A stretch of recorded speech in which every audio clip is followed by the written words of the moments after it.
turned 40, and I used the words never a lot before I turned 40, and now I've learned, like, oh gosh, like I wish I could go back and tell my old self, like.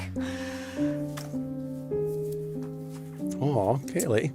I think I did a magazine. It was like, I'm never getting married again. And I said it. I believed that in the moment. Met Tom.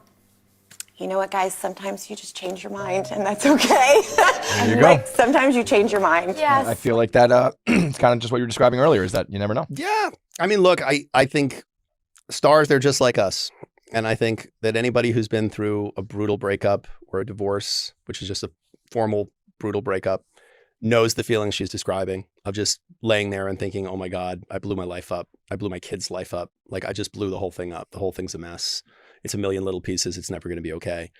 And, you know, just when the caterpillar thought that the world was ending is when it became a butterfly. Like, part of what keeps me in this business is the fact that I don't view it as facilitating the demise of unhappy marriages. I view it as help being part of the architecture of people's post-divorce life. I think that I've seen a lot of people move on to really happy next chapters. I've seen people who were victims of intimate partner abuse, domestic violence, coercive control, who are convinced that their life is completely over. And 5 years later, they're remarried and happy and well and thriving. And sometimes I can connect those people with people who are at the stage that they were in when I met them.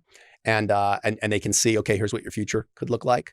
But when they're in it, they just can't imagine that their life is ever going to be that good. It's a really beautiful reminder of the fact that, you know, don't forget your second wind. Like, it's there. Like, don't give up. Don't harm yourself. Don't truly, it's okay to lay on the floor and break down and to say, oh my God, it's all over. I don't know, I'm going to get through this. Like, it's okay to have a breakdown, but don't give up. That there's just so much there. I believe in redemption. I've seen so many redemption arcs. I've seen so many people just from the rubble of breakup and heartbreak move on to incredible happy chapters in their lives that they could not have imagined in that moment. And so when I see that interview and I listen to someone talk about how, yeah, I was just absolutely devastated and my life was over.